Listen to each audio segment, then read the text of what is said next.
This year in the Roblox's Innovation Award, these are the games that are nominated for the best strategy experience: Dead Rails, Exploration Antarctica, Forsaken, and Conquer the World.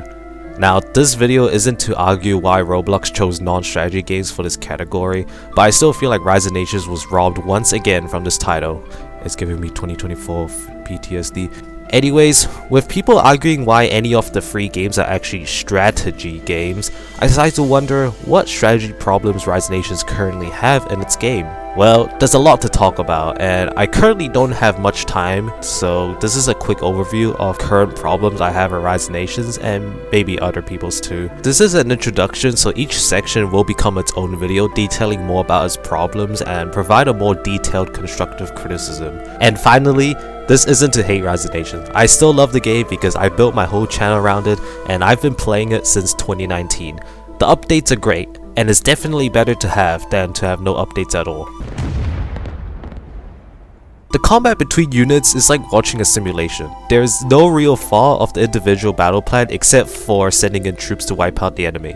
The current gameplay loop for these battles is get tanks, get more tanks, then auto capture. You don't really engage actively with the battle itself and change its outcome, it's just watching to see which number drops first. Don't get me started with defense because it's still broken after the rebalance, mainly because of one stupid stat. There have been many balance changes throughout 2024 and 2025, which I will admit definitely fixed some problems, but the Navy combat itself is still unbalanced. Thankfully, aircraft carriers are no longer the powerhouse of units, but in this area, I'm talking about the actual combat in the seas. The rock paper scissors style of Navy combat sounds good on paper until when it's executed. We get a mess of just stacking all of it into one stack. I think a good but controversial balance change is to simply add collision to the naval ships. That way, instead of making a blob of 0 counters, the player must either make a formation or actively swap ships out to kill other ships.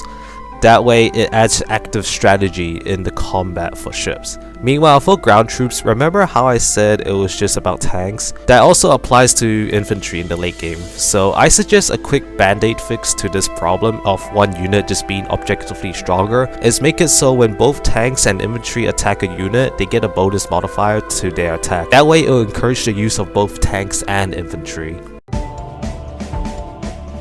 Stats are important to the game to add passive strategies, but the recent update seemed to be more reliant on passive strategies rather than actual changes to the repetitive combat we have had since 2019. For example, have you heard of the strategy called playing tall? Yeah, ever since the laws update, it's been easier than before to play tall. Playing tall is when you just develop and get stupid amount of resources and income before invading others. Yeah, it basically discourages the war part in Rise of Nations, and it's currently the most consistent meta to dominate the server. Before someone goes to war, what must one do? Yeah, it's always increase military spending, make sure you research troop buff stats, pick the best doctrine, there's no subjectivity in that, and finally get leaders. Is that really active strategy if the strategy is just a race to see who can get better stats? The wars are always determined by who stayed the longest to get maximum buffs they can give to their troops. Remember, war hasn't started yet, so who cares about planning how to approach a battle? Just send super buff infantry and hope it wins the battle. As of writing the script, I think the best way to handle these problems is to fix the resource hogging in the early game. The new exploration mine building is a great idea, but the problem is that it's simply too expensive and you can only start building it in the late game, the time when it's easier to buy resources or when you have land that produces those resources. And the troop super buffing problem isn't gonna go away, and that's fine. I don't actually think it's a huge problem if Rise of Nations added more active strategies during the battles, and of course more information on how to fix it if I ever continue with the series. Now, I asked you guys to express your problems with Rise of Nations since I don't play the game often anymore, for pretty much business reason. Resistance. I've missed this one out a lot because I've simply never gone too late into the game, or I've only encountered players worse than me. But all I know is that resistance to this day still breaks the game. The financial problem in wars isn't really from military spending, but rather the trade meta where someone could just be extremely richer than you from trading with India. And I still think war should be a high risk play with an extremely high payoff if you win. Obviously winning by being smarter in your strategy instead of luck.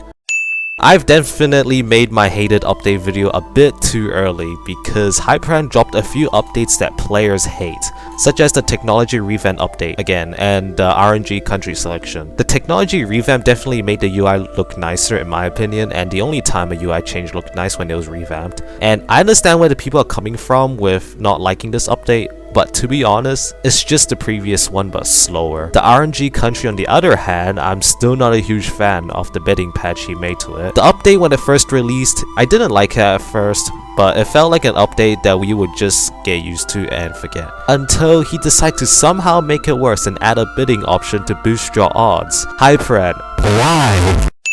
And finally the mobile UI, I would like to talk more about it, but I have no experience on how it's like, so I think it's better a mobile main talks about the problems they have with the mobile UI.